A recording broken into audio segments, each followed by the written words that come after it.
Good morning. How is everyone? I'm looking out my window and it is snowing. Yet we are refusing to turn the heat on for at least 2 more days because we are hardy New Englanders. So I'm just wearing a lot of blankets.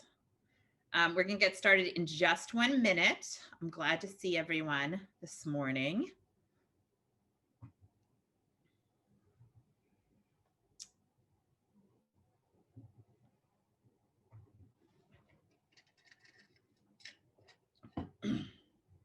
Rachel, is that a Thanksgiving style mask or is that a Marimekko mask? I'm into it. Yes, folks, it's pumpkins matched with pumpkin earrings. Tomorrow is Thanksgiving. This evening, I will be finishing up my daughter's Queen Guinevere costume. It is a labor of love and creativity. All right, folks, so we're going to get started. I'm so glad to have you all here this morning. This is our virtual policy and action update for Friday, November 3rd. No, it's not. That's the wrong one. Give me a sec because we're at the end of the slide deck. Okay, let's try this again. So good morning. Welcome to Mass Creative's virtual policy and action update for Friday, October 30th. We're so glad to have you here. We are going to get started. So the first thing to mention is we're going to start on the federal level, which is earlier this week, or excuse me, I guess at the end of last week, the Senate voted to confirm a new a new justice of the Supreme Court. And as a result, they have chosen not to take up a forced stimulus bill. The Senate adjourned until after November 3rd. So there will be no forced stimulus bill until after November 3rd. And then once we see what the results of the election are, I think it will really dictate what that forced stimulus bill might look like.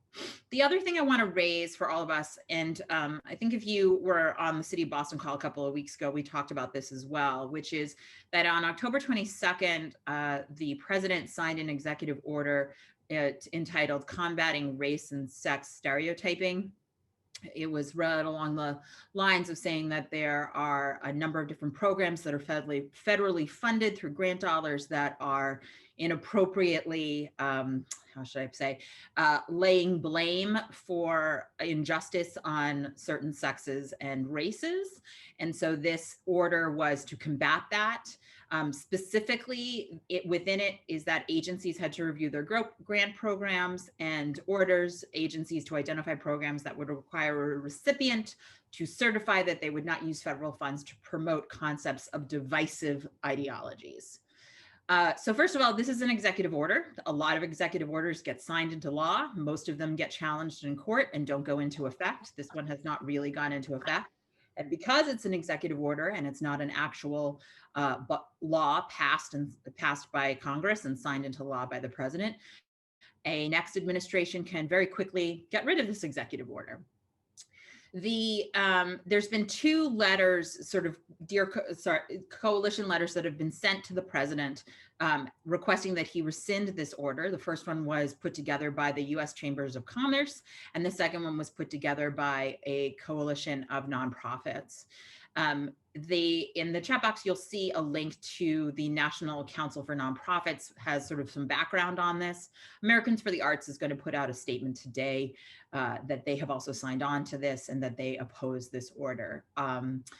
Again, there's very little chance that this will actually go into effect, but it is still an inappropriate use of executive orders and is furthering injustice at a time when we need to be combating that. So I wanted to raise that to everyone's awareness if you hadn't heard about it already, and just sort of give you some context for what's happening with that. Okay, so then moving on.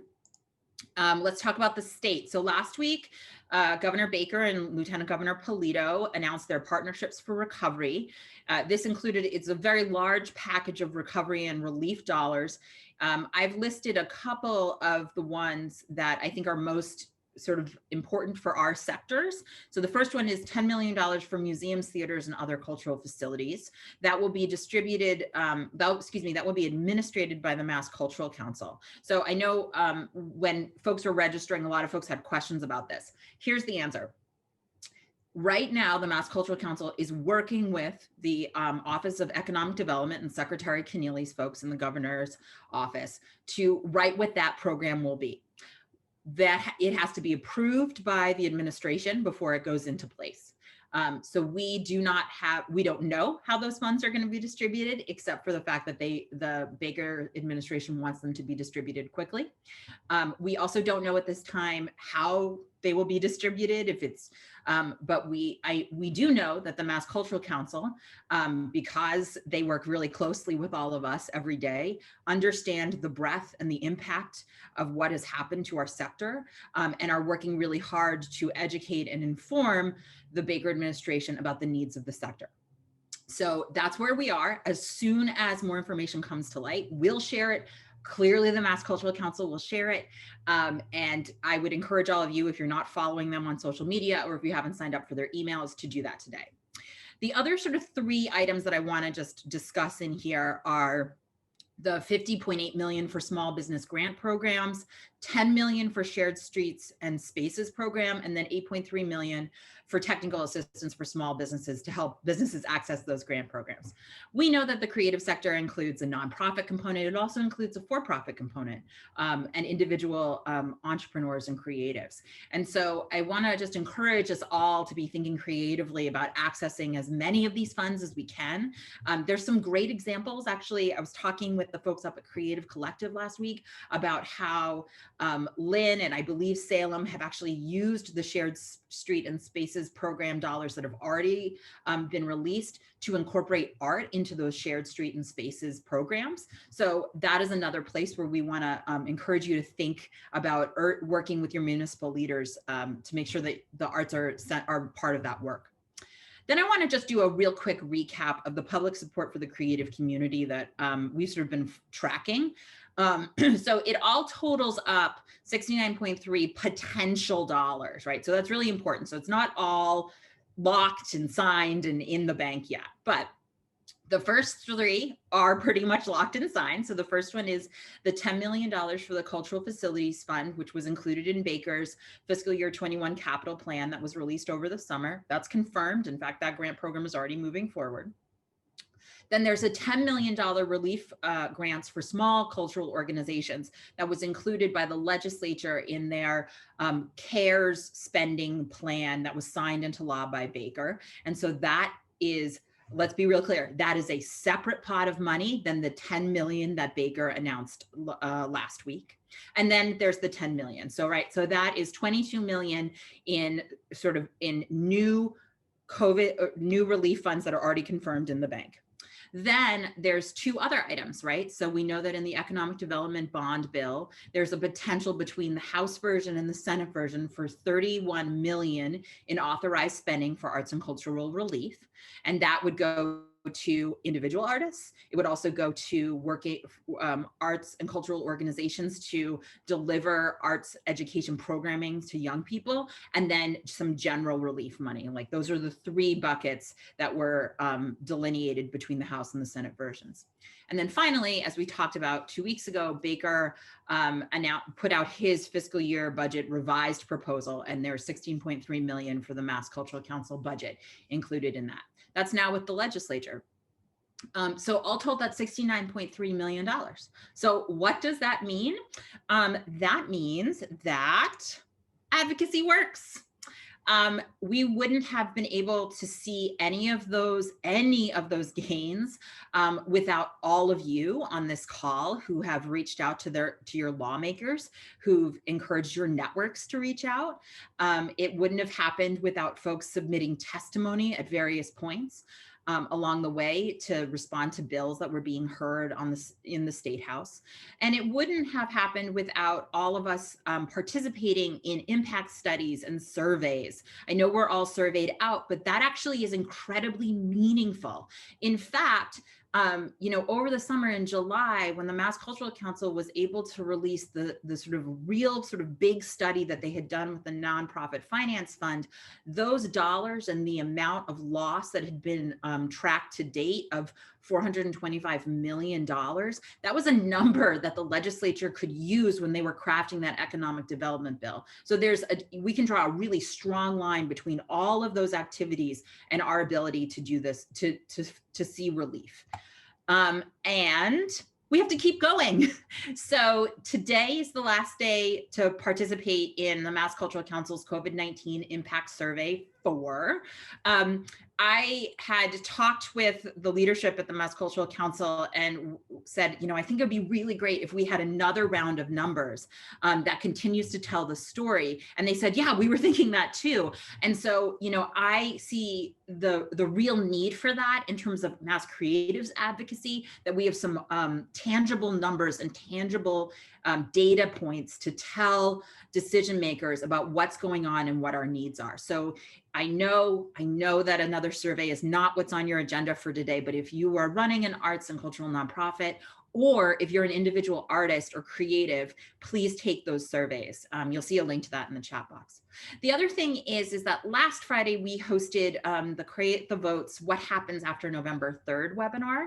And it's recorded, and that link is in the chat box as well. We kind of lay out what has happened and what we expect will happen next, and the points of advocacy that are going to be needed. And then the other thing that I love about that webinar is that you get to hear from 4 different arts leaders about their approach to advocacy, both in running organizations as well as individual creative practice. So please check that out. I think it's very worthwhile.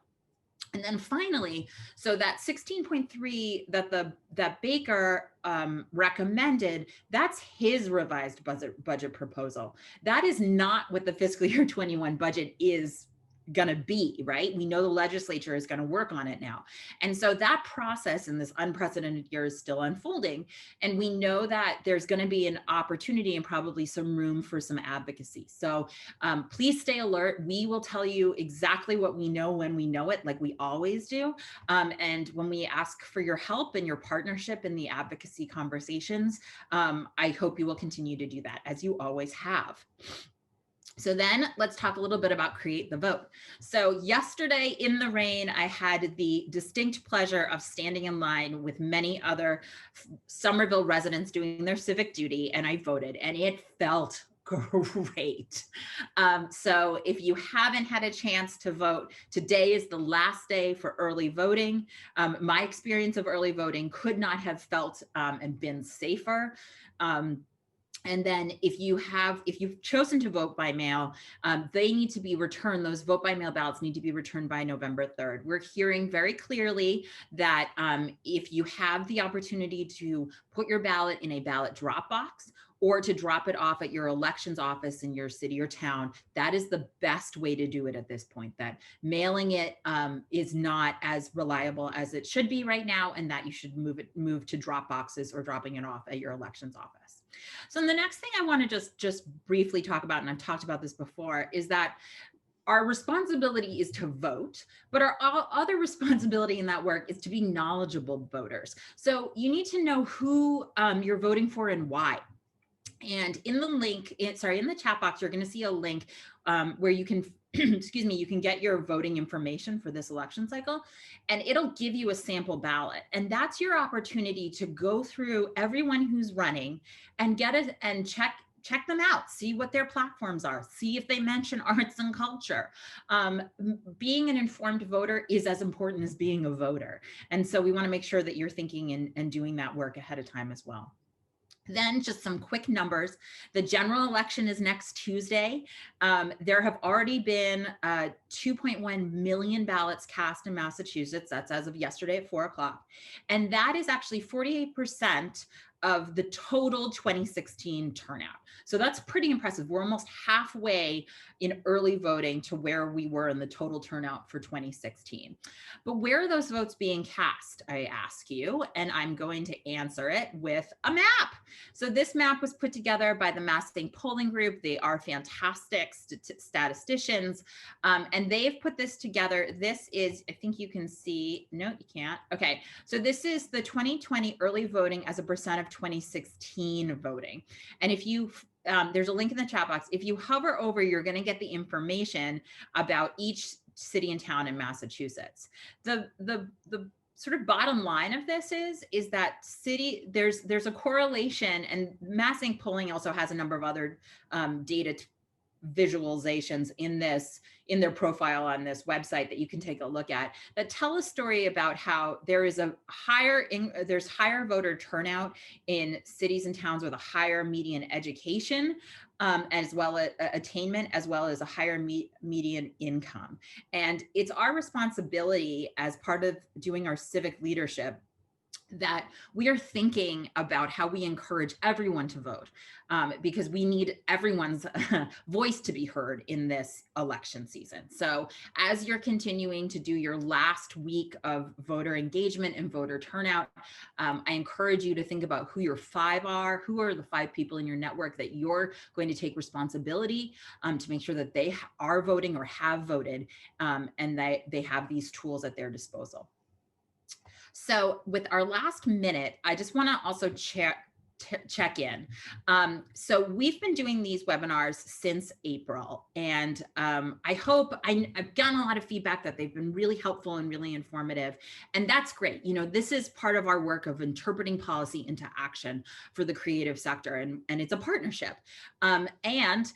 We need to continue to do this work and sustain this work over the long haul. We know that our recovery and our relief advocacy efforts aren't going to end on December 31st, nor once we finish the budget.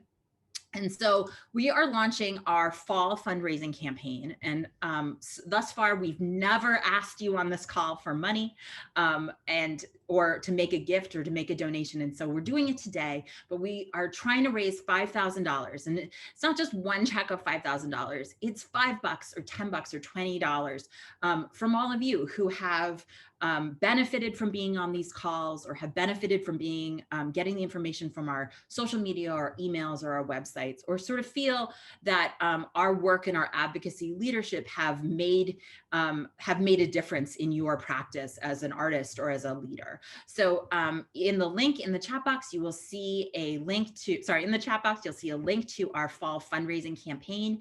You can sort of see a little bit more about how we've laid that out. And I hope you'll consider making a gift today or including us in your year-end giving. How was my public radio membership drive delivery? Was it okay? I hope it was. This is the end of our update for today.